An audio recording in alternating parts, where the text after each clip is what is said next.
Hola a todos y a todas. Estamos en un nuevo videochat, un videochat sobre Alzheimer. Pregunta Alzheimer es el hashtag por el cual se puede seguir en Twitter y se puede seguir si uno quiere verlo desde la perspectiva de la cuenta de Twitter que tenga.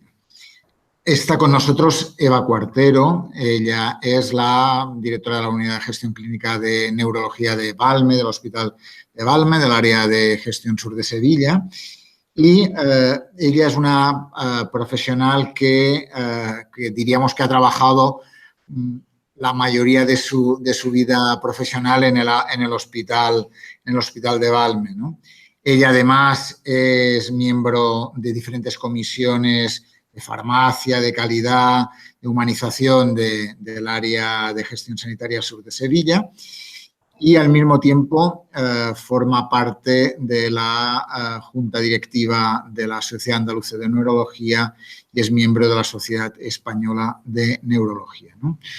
Su papel en diferentes congresos es muy importante, su trabajo con asociaciones y, por tanto, un placer estar hoy con Eva Cuartero, que es una profesional muy importante en el ámbito de la neurología y del tema en concreto del Alzheimer. Pues nada, hola Eva. Buenas tardes, Giancarlo. Muchas gracias por esta invitación y bueno, y muchas gracias a todos los que nos están oyendo por sus preguntas que intentaremos aclarar lo mejor posible. Muy bien, pues la primera es, ¿qué es el Alzheimer y qué lo causa? ¿Qué podríamos decir? La enfermedad de Alzheimer es la primera causa de deterioro cognitivo en poblaciones occidentales como la nuestra, porque el principal factor de riesgo para presentar la enfermedad de Alzheimer es el envejecimiento progresivo de la población.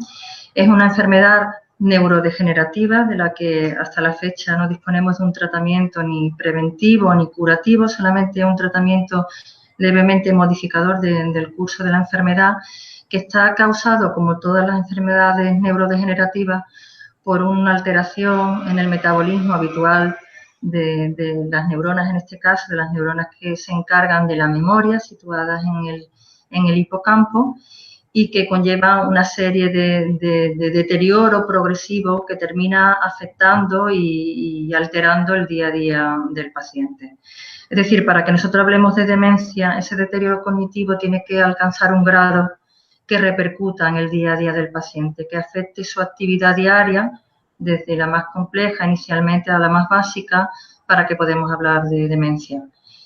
Y el origen está en una serie de acúmulos de proteínas anómalas, la proteína beta-amiloide y la proteína tau, que finalmente lo que terminan es destruyendo esta población neuronal y alterando la formación de nuevas conexiones, de nuevas dendritas entre ellas, por lo que se ve muy afectado el aprendizaje de nueva información. Y a veces se habla de Alzheimer y demencia.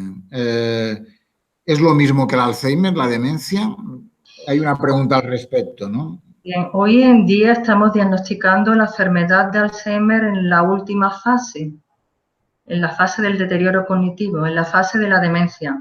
Pero sabemos por estudios que se han hecho en población no afectada, asintomática, pero que son portadores de una mutación autosómica dominante de la enfermedad, es decir, que si viven lo suficiente van a terminar desarrollando la enfermedad, pues esta población se ha prestado a hacerle durante 20 años, en esa fase asintomática, estudios del líquido cefalorraquídeo, estudios de resonancia magnética, de PET cerebral que capta la amiloide, y hoy en día sabemos que la enfermedad de Alzheimer puede tener una evolución asintomática de cerca de 2 décadas, antes de que termine el paciente mostrando un deterioro cognitivo tan importante que le lleve a afectar su día a día, entonces hablaríamos de demencia. Es decir, hoy en día entendemos que la demencia Alzheimer es la última fase de esa enfermedad que al menos puede durar 20 años de evolución de forma asintomática o con un deterioro muy sutil, ¿no? Que no podemos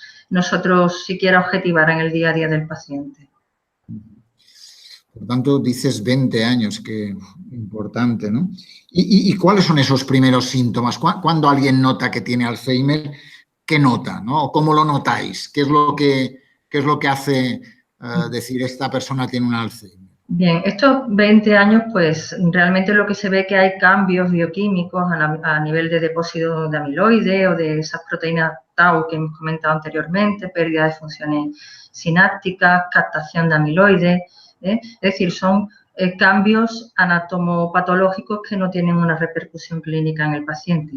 Nosotros cuando clínicamente los pacientes comienzan a apreciar que está ocurriendo algo, sobre todo quien lo aprecia es la familia, porque en este tipo de deterioro cognitivo el paciente muchas veces no es consciente del déficit de lo que está ocurriendo.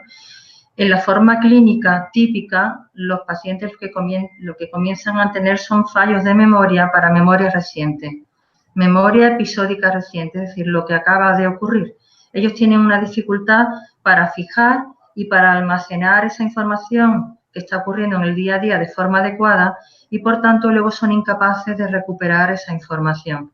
Eso, como lo nota el paciente o la familia, por muchas preguntas repetidas, comentarios repetidos, extrañeza ante nueva información y, sobre todo, porque pierden la capacidad de aprender cosas nuevas al no poder fijar esos conocimientos. Entonces, esa pérdida de capacidad para aprender cosas nuevas, esas preguntas reiterativas, esa desorientación en el espacio, pues pueden ser los síntomas iniciales de un deterioro cognitivo. Necesito un momento por la batería del ordenador. Un momentito, por favor. Sin problema. Es decir, que por tanto ya hemos visto que el proceso de detección de un Alzheimer es un proceso que empieza antes, un proceso que empieza hasta 20 años antes, que el proceso no lo notamos, sino es un proceso interno en el cual es un proceso anatómico. En la anatomía de las personas aparece una serie de procesos y que al final lo vemos en ese proceso de demencia y diríamos que es esa fase final, ¿no?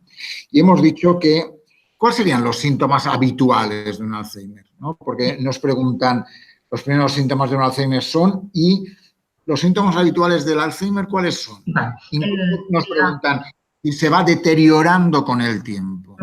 Bien, los síntomas iniciales típicos en una forma típica de la enfermedad, porque cada vez es verdad que diagnosticamos más precozmente y formas atípicas, que luego ya comentaremos, pero la forma de presentación típica es un deterioro cognitivo de perfil amnésico, es decir, que los pacientes lo que suelen tener son problemas de memoria para los hechos cotidianos, para el día a día y para retener información. Eso se ve reflejado en su día a día hasta el punto de afectarle tareas básicas, olvidos de citas de médico, olvidos de medicación, olvidos de fechas importantes para la familia. También el paciente con Alzheimer inicialmente tiene problemas para la percepción de lo que le rodea, ya que muchas veces no sepan reconocer sitios cercanos y tengan riesgo de extravío. También pueden olvidarse de realizar tareas muy repetitivas que hacían anteriormente sin problema, como la conducción de vehículos. Entonces, de pronto, tienen dificultad para orientarse en la conducción de vehículos o para incluso la propia conducción y tienen que abandonarlo.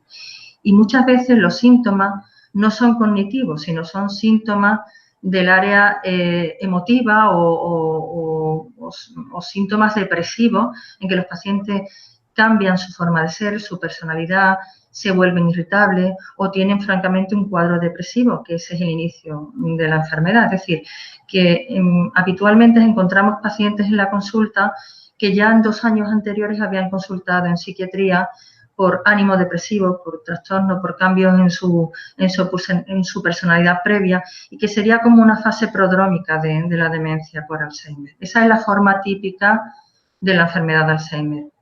Luego hay formas atípicas que se dan sobre todo en edades más tempranas, lo que nosotros llamamos enfermedad de Alzheimer presenil, por debajo de los 65 años, y ahí tendríamos a lo mejor formas de presentación un poco menos frecuentes, como bloqueos en el lenguaje, incapacidad para encontrar la palabra adecuada, que va haciendo que el lenguaje cada vez sea menos fluido, o trastornos en la visión de los objetos, en la percepción de los objetos, porque inicialmente los fallos son a nivel posterior cerebral, o todo lo contrario, una afectación inicial de la parte anterior del cerebro, de la parte frontal, que ocasiona trastornos de personalidad y trastornos de conducta en los pacientes. Y muchas veces pues, son pacientes, como digo anteriormente, que debutan con trastornos de conducta, con cuadros psicóticos, con ideas delirantes, con gastos excesivos y que en ocasiones no pone sobre aviso al Alzheimer, pero sí sobre un proceso degenerativo que posteriormente con el tiempo ya veremos que corresponde con Alzheimer.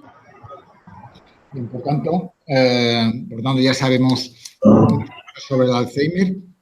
Tú has dicho inicialmente que no tiene cura, ¿no?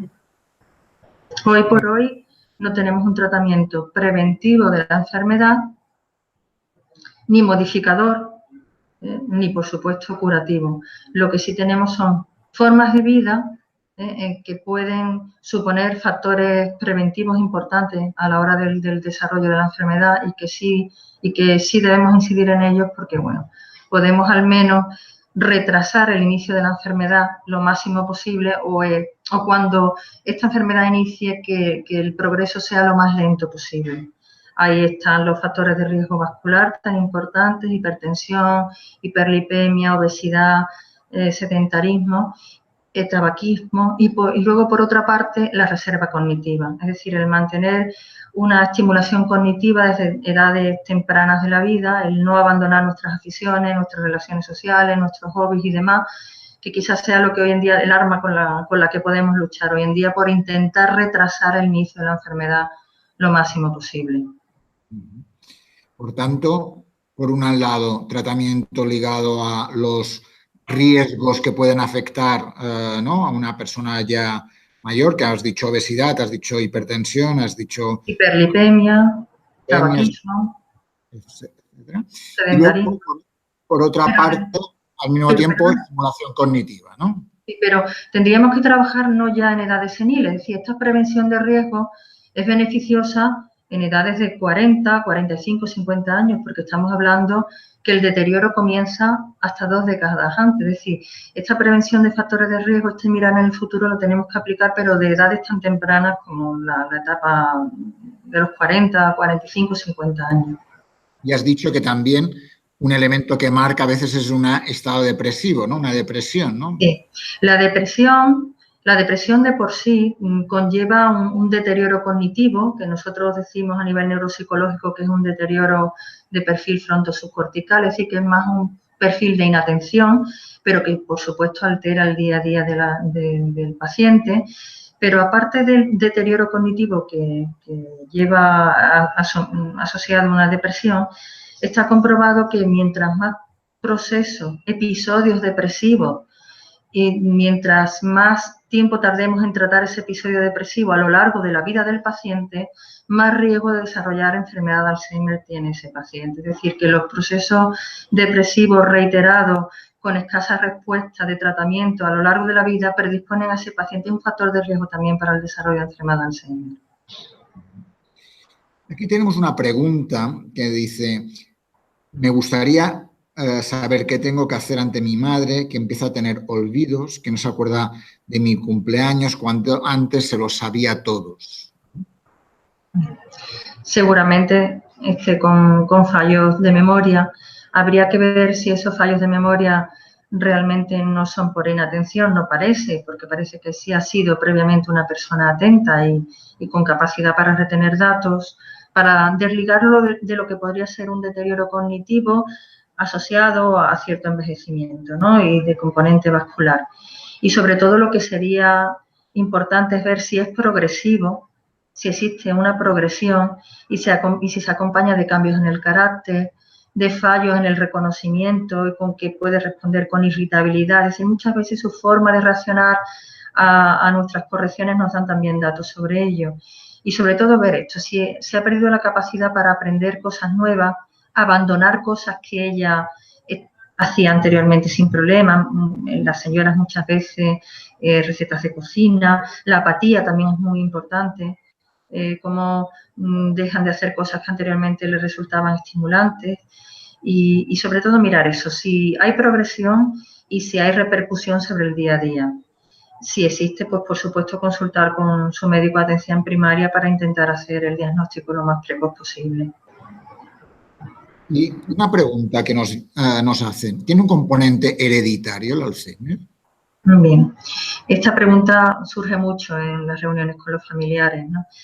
En relación con el Alzheimer, se ve que hay cierta predisposición familiar, es decir, que hay familias donde hay mayor caso de pacientes, sobre todo seniles, que a lo largo de la vida han desarrollado enfermedad de Alzheimer. Ahí parece que la herencia que está asociada es una herencia poligénica que te da como cierto carácter de riesgo, aunque no te obliga a tener la enfermedad. Lo que se entiende por enfermedad de Alzheimer genéticamente determinada solamente supone el 5% de los casos de Alzheimer. Suele aparecer en edades más tempranas, en edades preseniles, y tiene una herencia autosómica dominante. Esto quiere decir que el riesgo de transmitir la enfermedad es un 50%. De aquí que se vean pacientes afectados en prácticamente todas las generaciones de esa familia, en edades muy tempranas y con cursos bastante agresivos. Eso solamente se da en el 5% de todos los casos de Alzheimer. ¿Y a quién afecta más el Alzheimer? Tenemos una pregunta. ¿A hombres o a mujeres? La enfermedad de Alzheimer sin carga vascular asociada afecta más a mujeres, una proporción de 3:1. Están implicados los estrógenos, están implicados la mayor longevidad de las pacientes que la predisponen a tener la enfermedad de Alzheimer, y en nuestras zonas, desgraciadamente, también a veces está el índice de analfabetismo, ¿no?, que en ocasiones ha sido mayor en las mujeres y predispone a tener menos reserva cognitiva para enfrentar la enfermedad.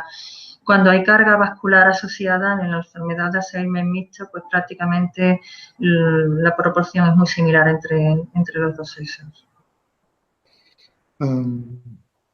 Hay una pregunta que nos hacen sobre el tema de si hay diferencias entre, es decir, cada caso es un mundo en ese sentido.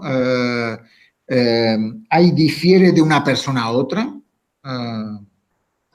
Por supuesto, cuando enfermamos, y más en un proceso neurodegenerativo, toda nuestra autobiografía, toda nuestra patobiografía anterior, toda nuestra forma de ser, nuestra personalidad, todo influye a la hora del desarrollo de la enfermedad. Sí es verdad que hay una clínica muy similar, que es la que forma parte de los criterios diagnósticos de la enfermedad, pero el afrontamiento de los fallos, el desarrollo de trastornos de conducta y del ánimo en relación con la enfermedad, sí vemos cada día más que está muy influenciado por la personalidad previa o por la psicobiografía de esos pacientes. Entonces, sí es verdad que aunque hay datos nucleares que se mantienen de uno a otro, tanto los trastornos de conducta como la progresión de la enfermedad, la duración de las distintas fases, pues sí puede ser muy diferente de unas personas a otras.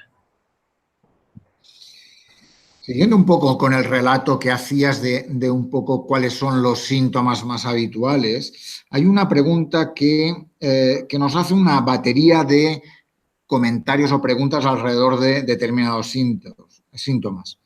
Dice, ¿son frecuentes los problemas con el lenguaje o la desorientación temporespacial? ¿Pueden tener comportamientos coherentes? ¿Se olvidan objetos? ¿Suelen tener cambios de humor o de personalidad? Bueno, sí, lo hemos ido comentando, ¿no? Esa quizás sería la forma de presentación típica. Los cambios de humor, la irritabilidad cuando queremos corregir algún fallo de los que ellos no tienen constancia. Ellos tienen una percepción de la realidad que para ellos es tan real como la nuestra. Es decir, entonces hay que saber muy bien cómo acercarse a un paciente que está teniendo una alucinación o está teniendo un delirio o simplemente no reconoce el fallo. Cuando trabajamos con las asociaciones de familiares insistimos mucho en cómo hacer este abordaje de la conducta ambientalmente y con nuestra actitud también frente al paciente. Pero sí es verdad, como digo, que lo típico es que se falle la memoria a corto plazo, luego a medida que evoluciona la enfermedad se van olvidando de datos autobiográficos, de ahí lo importante de la reminiscencia, de que haya un familiar que le recuerde quién fue, cómo vivió, qué cosas buenas hizo para que esa persona mantenga su identidad personal el máximo tiempo posible. Y luego, pues la orientación, al principio en lugares menos frecuentados, luego prácticamente se desorienta en el domicilio, pueden confundir su habitación, pueden confundir el cuarto de baño, ¿no? Y eso la familia lo relata con mucho detalle. El reconocimiento de familiares. Olvidan primero los últimos que han llegado, los nietos más recientes, permanecen las caras más familiares de los primeros años. El paciente regresa a una época entre sus 15, 20 años y ahí se instala, y ahí vive. Por eso muchas veces también tienen falso reconocimiento de su propia casa, no reconocen su casa como tal, quieren marchar al caer la tarde a su casa, la casa en la que ellos se criaron, porque mantienen su identidad en ese núcleo de la adolescencia y la primera juventud. Y luego, pues, finalmente, pues, afecta el lenguaje, va perdiendo, es menos rico, utiliza más monosílabos o términos fijos como eso, lo que te dije, dan circunloquios porque no encuentran la palabra y finalmente, pues, terminan en una situación de mutismo, ¿no? Falla tanto la elaboración del lenguaje, el lenguaje hablado, como la comprensión del lenguaje, ¿no? Es decir, que van alterándose prácticamente desde la memoria, pues se va extendiendo la lesión anatomopatológica en todo el cerebro y va afectando prácticamente a toda la corteza y al final pues hay un declive, un deterioro de todas las funciones cognitivas e intelectuales. Y hay una pregunta que habla de, digo, tengo 69 años, tengo un poco de temblor y empieza a fallarme la memoria. ¿Tengo un posible Alzheimer? Pregunta. Bien, el temblor no está relacionado con la enfermedad de Alzheimer. Sí hay otras enfermedades neurodegenerativas, como las enfermedades extrapiramidales, las más conocidas, el Parkinson, que sí puede dar un temblor. Pero bueno, lo más habitual es que una persona haya llegado a una edad, sobre todo si tiene una carga familiar, pues que tenga un temblor esencial y que no signifique ningún proceso neurodegenerativo, ¿no? Eso tendría que valorarlo su médico de atención primaria y si tiene dudas, pues enviarlo al neurólogo. Y respecto a los problemas de memoria, todo aquello que tenga una repercusión sobre el día a día, aquello que no seamos capaces de reconocer, aunque nos den la clave, ¿no? Porque en muchas ocasiones los problemas de memoria no son porque no almacenamos bien o no codificamos bien la información, sino porque no estamos atentos en ese momento, tenemos otras preocupaciones, llevamos varias tareas a la vez, en fin. Habría que ver esos fallos de memoria, qué perfil tienen, a qué memoria se refiere y bueno, y si tienen un carácter progresivo que afecta al día a día. Tendrían que valorarlo los compañeros de atención primaria y si tienen dudas, pues consultar al neurólogo. Muy bien. Tenemos ahora una serie de casos que nos han enviado personas que han escrito en nuestro blog. Dice una persona, dice, mi suegra toma donepezil de 5 miligramos, antes tomaba de 10, pero dice que le dan muchas pesadillas. Y la médica de atención primaria nos ha bajado la dosis mientras volvemos al especialista. Y pregunta, ¿es normal que provoque pesadillas esa medicación? ¿Se lo puede estar inventando? Lo pregunto porque es algo reacia a todo lo que tiene que ver con la medicación de las cosas de la memoria, como dice ella. De hecho, nos preocupa mucho que se note la medicación porque parece que solo se debe tomar por la mañana y nosotros solo podemos ir a verle por la tarde. ¿Se podría cambiar la hora de toma? También pregunta. Bien, bueno, aquí yo haría varios comentarios. Primero, los pacientes la mayoría de las veces no tienen conciencia de que esté ocurriéndoles algo. Entonces no tienen ninguna necesidad de tomar ningún tratamiento. Tampoco tienen ninguna necesidad de acudir a unidad de día o de estimularse cognitivamente, porque como dije, su realidad para ellos es que no hay ningún problema. O lo justifican todo, o es lógico que yo ya con esta edad tengo estos fallos cognitivos. Es decir, la negativa a tomar la medicación, pues es habitual en los pacientes con Alzheimer, sobre todo al inicio, cuando no reconocen para nada que esté pasando, que tengan ningún problema. Eso por una parte, ahí ya hay que tener muchísima capacidad de persuasión y hacerle ver, pues bien, que pueden estar mejor, ¿no?, si toman la medicación. Por otra parte, el donepezilo altera un poco la secreción interna de acetilcolina y, bueno, sí puede estar descrito trastornos del sueño, ¿no?, porque un poco rompemos la secreción biorrítmica de acetilcolina cuando administramos la medicación. Por supuesto, me parece bien que lo consulte con el médico de atención primaria. El médico de atención primaria ha hecho, pues creo que lo que debía hacer, pero en ocasiones lo que aconsejamos es hacer toda la toma, una toma única de 10 miligramos por la mañana, para intentar interferir lo menos posible con la secreción endógena de acetilcolina. Y en muchas ocasiones, pues con eso el problema pues se supera.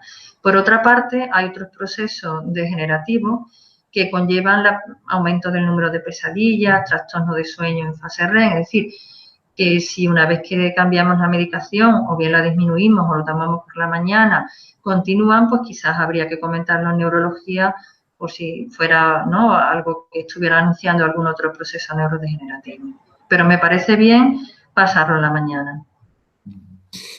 Hay otro caso que dice, a mi marido le han diagnosticado demencia hace poco con principio de Alzheimer. Ahora mismo estamos todos con la cabeza como un tambor porque no sabemos cómo actuar o qué es mejor. Dice, en su momento tuvimos que elegir rápido entre ponerle un parche diario o una pastilla y elegimos la pastilla.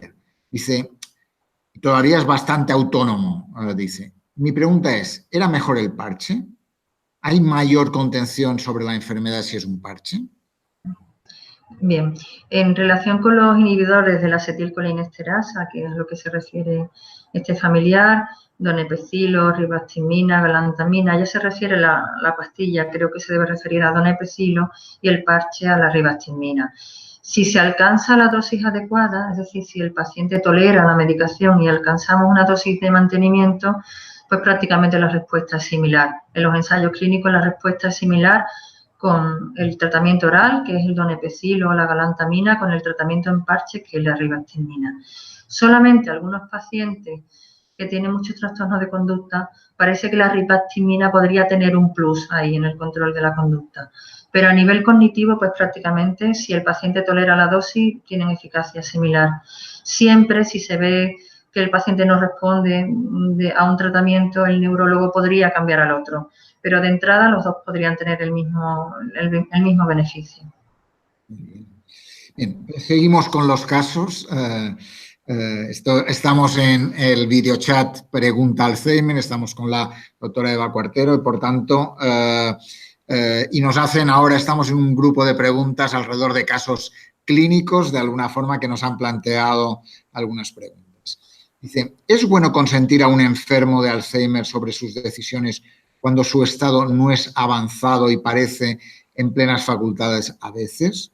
Lo planteo porque en la familia nos encontramos con disputas sobre qué hacer con la medicación de nuestra abuela, que nos dice que no se la quiere tomar y no quiere ir a los ejercicios. Y mis tíos dicen que no pasa nada si no va, que puede elegir ella.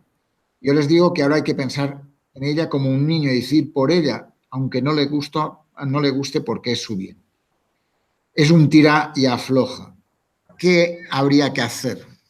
Bien, aquí es lo que comenté anteriormente, ¿no? De la falta de conciencia, de fallos, ¿no? Es verdad que le previene de un deterioro, de un cuadro depresivo el no ser consciente de lo que nos esté pasando, por supuesto, ¿no? Pero claro, esto conlleva muchísima dificultad para el cuidado porque no reconocen ni el descuido personal, abandonan tratamientos y, por supuesto, el primer tratamiento que abandonan es el de la memoria porque no hay problema ninguno.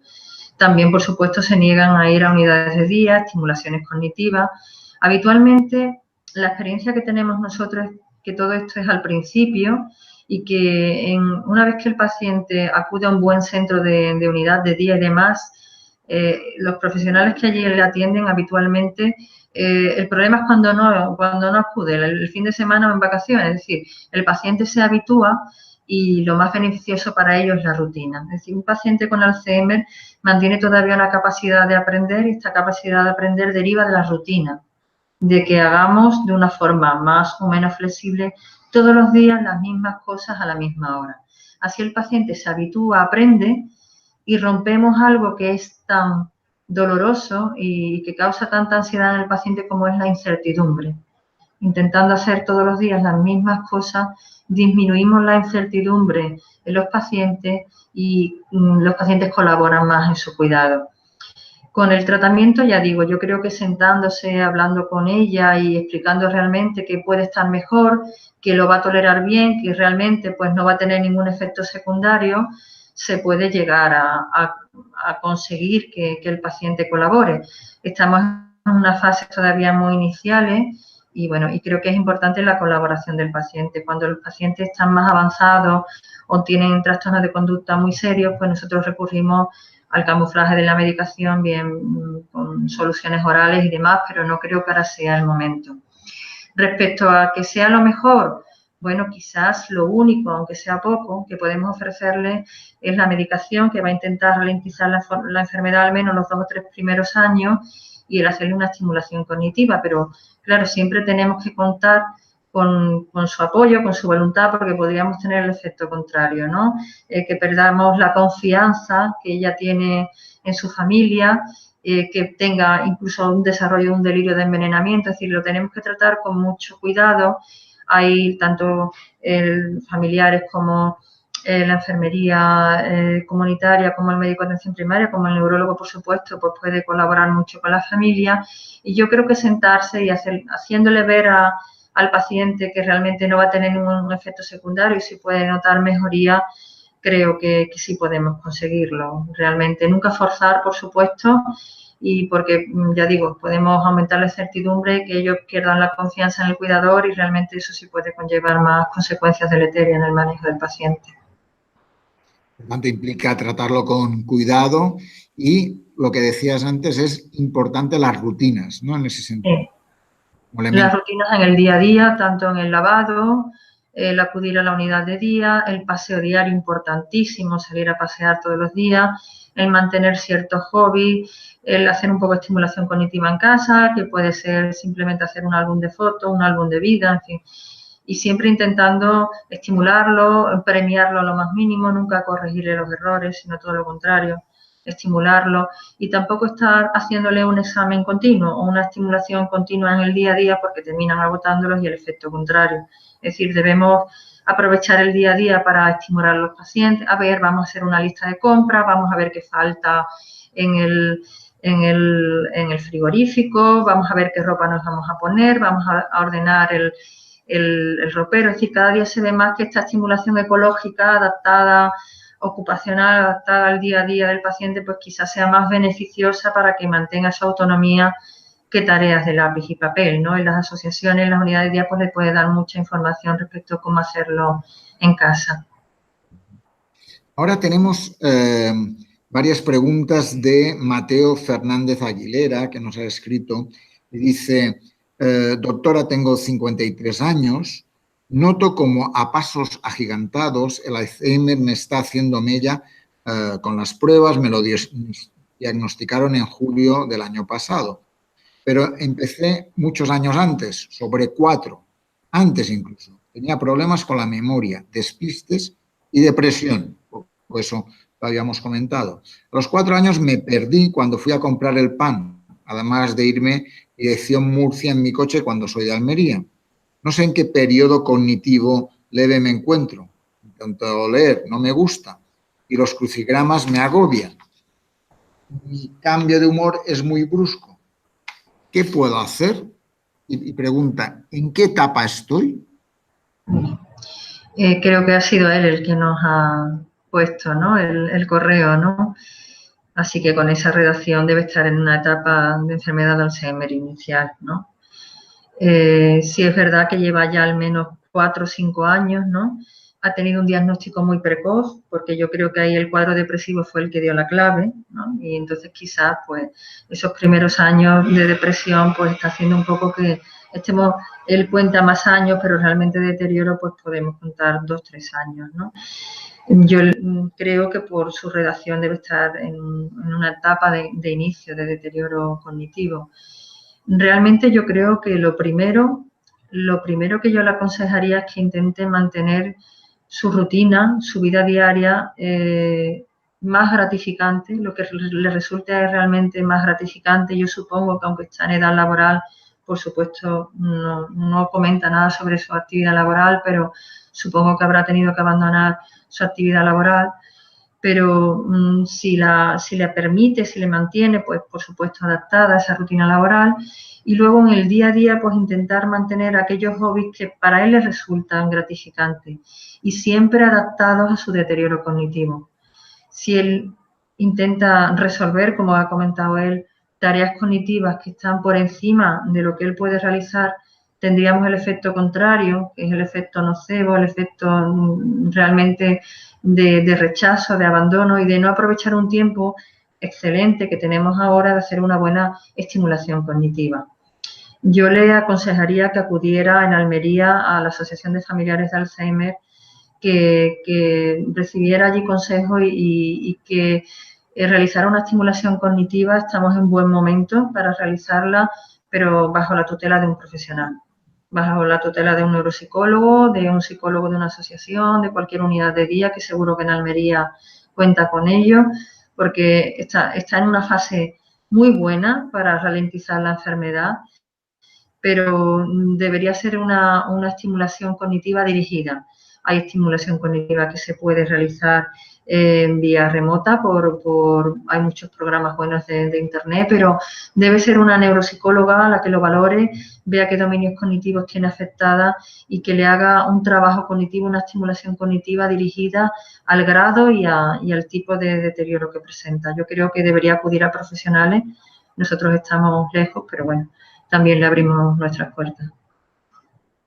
Y hace una segunda pregunta, dice, en el hospital cuando estuve ingresado comencé con el tratamiento de donepezilo clorhidrato, pero cuando acabé la primera caja me están dando Yasnal, porque dicen que es la que está en mi tarjeta sanitaria, pero esta no me va igual. ¿Puedo exigirlo para que me den la original a la farmacia? Bien, yo creo que, bueno, nosotros prescribimos por principio activo, entonces se prescribió donepezilo y luego sí es verdad que hay un concurso y el Yasnal, pues el fármaco que se le va a dar en la farmacia. Yo creo que es preferible ver realmente si lo ha tolerado bien o si marchaba mejor que pueden ser genéricos. Distintos genéricos pueden que tengan distinta tolerancia o distintos efectos en la cognición. Yo creo que lo mejor es hablarlo con el médico de atención primaria, hablarlo con el neurólogo y se llega a un acuerdo, se pone la medicación que veamos que sea más adecuada y quizás lo trataría con los facultativos, con los compañeros antes que con la farmacia, porque seguramente si pone esta pregunta es porque ya lo ha intentado en farmacia y ha tenido problemas. Entonces yo un poco lo dejaría para consultarlo con el facultativo y a ver qué respuesta le da él. Pero de entrada, en principio, no tiene por qué notar ningún cambio en la cognición tomando un genérico u otro, incluso tomando la marca, que tampoco sería Yasnal. Yasnal es otro genérico más. Y casi terminamos ya, no sé si alguna cosa. Hay una pregunta que va ligado, dice, soy el cuidador de mi padre. ¿Algún consejo? ¿Un consejo para los cuidadores en general? También pregunta qué tiene la Escuela de Pacientes, si tiene alguna ayuda. Y le diría yo que la Escuela de Pacientes está trabajando con la Sociedad Andaluza de Neurología, con la Asociación Andaluza de Pacientes con Alzheimer, está trabajando en una aula de Alzheimer. Pero básicamente, ¿qué le podríamos decir a consejos para ese cuidador de su padre? Bien. Yo creo que no sé en qué fase se encuentra su padre, pero bueno, él debe saber ya que esto es una carrera larga, ¿no? Esto es realmente un deterioro cognitivo, perfil Alzheimer, es una maratón, como yo digo. Entonces, el cuidador debe cuidarse y debe buscar ayuda siempre que la necesita, por supuesto, aunque nadie como él cuidará a su padre, eso está claro, pero debe buscar ayuda antes de llegar al límite. La carrera es larga, vienen momentos muy difíciles, hay que reservar fuerzas para esos momentos difíciles, que pueden ser cuando irrumpen los trastornos de conducta, la agresividad, los delirios, la psicosis. Para todo eso tenemos tratamiento, hay que acudir pronto al facultativo y exponerle qué es lo que está ocurriendo para poner tratamiento, porque para eso sí tenemos tratamientos eficaces.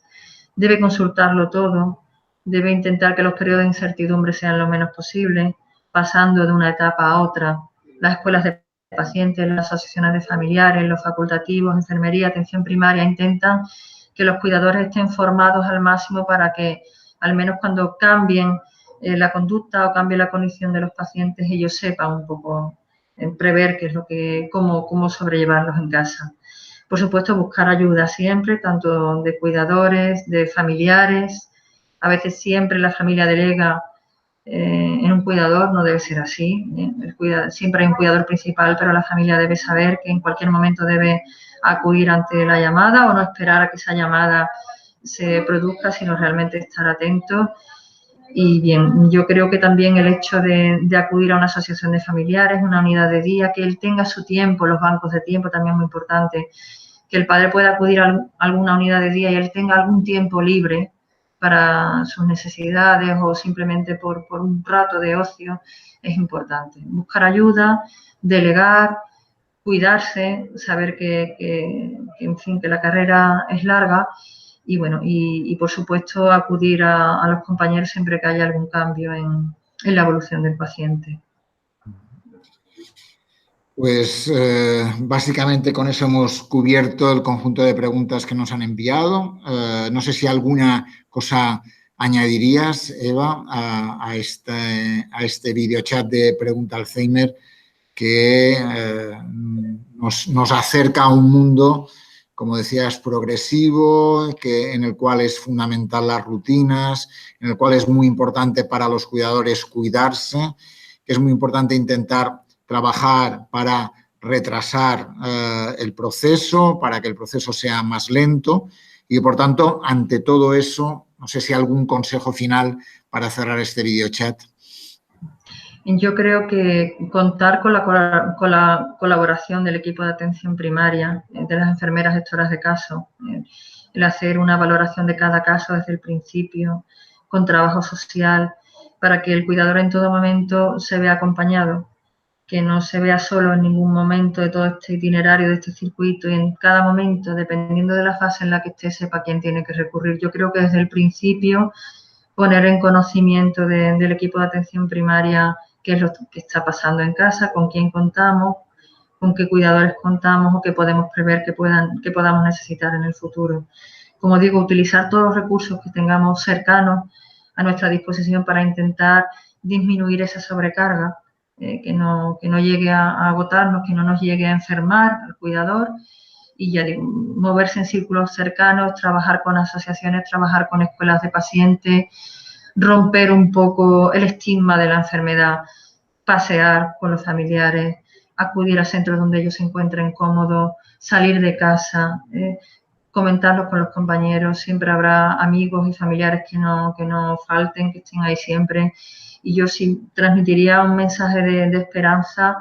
La investigación lleva buen camino, pueden salir nuevas moléculas en los próximos años, puede que de aquí a una década el pronóstico, el diagnóstico de la enfermedad pues realmente cambie. Afortunadamente, llevamos un páramo de tratamientos, llevamos prácticamente 12 años en que nada nuevo surge. Esto realmente está minando mucho la esperanza de familiares y de pacientes y, por supuesto, de profesionales, pero yo creo que tenemos por delante un futuro prometedor y bueno, yo creo que cuidarnos, mantenerlos, intentar que todo vaya más lento y tener un poco de esperanza en moléculas que realmente cambien el curso de la enfermedad. Pues muchas gracias por estar ahí, por contarnos todos esos elementos, por responder a estas preguntas que nos han llegado por parte de nuestros pacientes, por parte de cuidadores y de familiares. Muchas gracias, Eva Cuartero, por estar ahí, por ayudarnos a dar más información, a ayudar a que la gente pueda tener esa esperanza y para que no baje la moral. Muchísimas gracias por estar con nosotros y por estar con la Escuela de Pacientes. Muchas gracias a vosotros por contar conmigo y por contar con nosotros. Hablo en nombre de toda la unidad de demencia del área de gestión sanitaria sur de Sevilla. Muchas gracias.